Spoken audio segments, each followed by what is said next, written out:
me the legislator trying to do something about video game loot boxes. Further reading Star Wars, Battlefront II changes its loot box plans. But is it enough? It's been a rough holiday season for video game loot boxes. The increasingly common in-game microtransactions, usually just a few dollars each, offer a small chance at ultra-rare upgrades, cosmetic tweaks, and a much larger chance at being packed with common junk.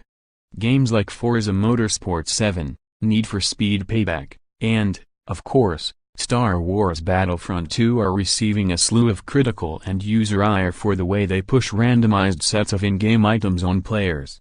While plenty of gamers are fed up with the practice, one gamer who happens to be a Hawaiian state legislator is trying to do something about it. Last month, State Representative Chris Lee publicly launched his effort to pass legislation regulating the sales of video games with loot boxes in Hawaii. In a press conference flanked by religious and business leaders, parents, and affected gamers, he called out predatory practices in online gaming and the significant financial consequences they can have on families. Battlefront II got specific condemnation as a Star Wars-themed online casino in Lee's telling. Further reading loot boxes have reached a new low with Forza 7's pay-to-earn option rep. Lee doesn't use the word predatory lightly in describing loot boxes. He says it's an appropriate adjective for game makers who are knowingly exploiting addictive gambling mechanisms to manipulate players and increase their bottom line.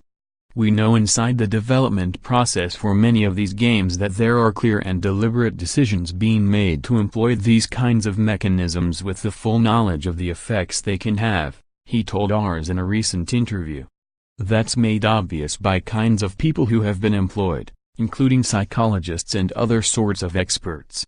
This issue is not about regulating content or speech or anything like that, he continued. It's about protecting public health when there is unquestionably a significant impact, particularly on children and youth. As elected leaders, we clearly have an obligation to prevent an industry from exploiting people. Further reading Ted Cruz and the Rise of Politics video game generation. The first time video games came under the serious scrutiny of potential government regulators, in 1993, the elderly congresspeople worrying over the likes of Mortal Kombat and Night Trap admitted they had little direct experience playing games themselves. But Lee is part of a rising generation of lawmakers who grew up with video games as an everyday part of their life. They come at potential regulation from a different perspective. The 36-year-old Lee says he grew up playing games like Wolfenstein 3D and SimCity, that he's had just about every console out there in the years since, and is currently playing around with VR gaming in his limited spare time.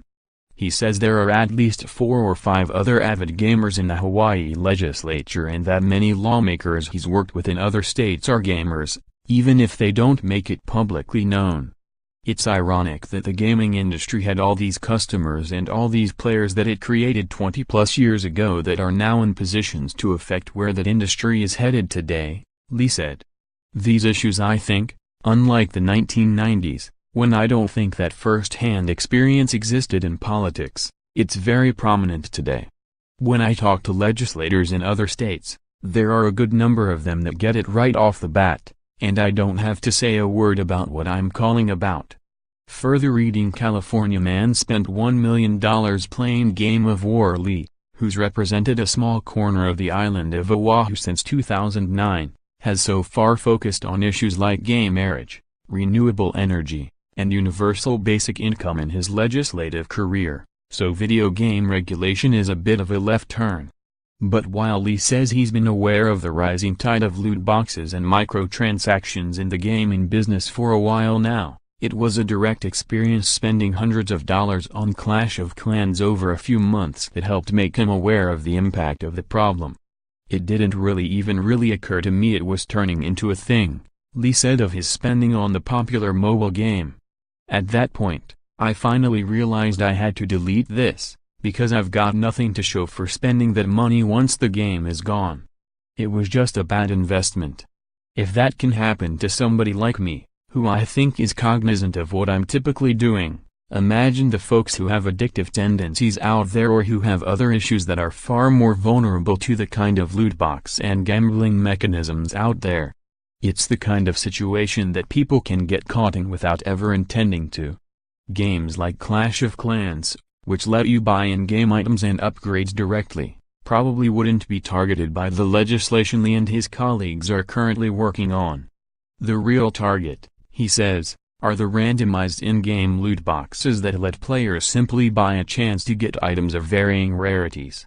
Further reading: Valve refuses government request to cut off Steam skin trading. Lee cites medical experts and psychologists who focus on gambling to show the negative effects this kind of variable reward mechanism in games can have on people. But he's also relying on the hundreds of stories he says have flooded his office since his bill was introduced. Those messages are variants of "I know I have a problem, I spent thousands of dollars on games, I know it's bad, but I can't help myself now." If people want to spend 1,000 hours grinding away to earn a new character skin, by all means have at it, Lee said. If they want to spend money to buy that character skin in the game, that's great, too. It just shouldn't be through an exploitive, targeted gambling mechanism in which the player is being encouraged to spend money to win a chance at getting something, rather than getting that thing itself. But there's still some question as to whether buying loot boxes is psychologically harmful to children in the same way as other forms of gambling. Whether this random reward structure leads to harmful purchasing, playing behavior is still up in the air, as it is so new and has yet to be investigated empirically. Chanel Larchie, a doctoral candidate at the University of Waterloo's Gambling Research Lab, told Ars. It is way too early to speculate how players may experience these rewards, or the cognitive and behavioral consequences, be they positive or negative, that some players may undergo from purchasing loot crates. Because different players can value a loot box's rewards differently, some players may not see themselves as losing even if they get relatively common items in exchange for their purchase, Larchie suggested. If they gain what they were hoping for, it could be a rewarding experience. If the loot box feature was a central goal of the game that is mandatory to use for the purpose of the game, we might see a clearer need for regulation. Alas, it is not that simple. Regardless, just as with casino gambling, Lee wants games with these kinds of randomized in-game purchases restricted to purchasers and players 21 or older. Under that age, players are psychologically vulnerable to it. They're said not to have the cognitive maturity at that point to make the appropriate decisions in that context, Lee said.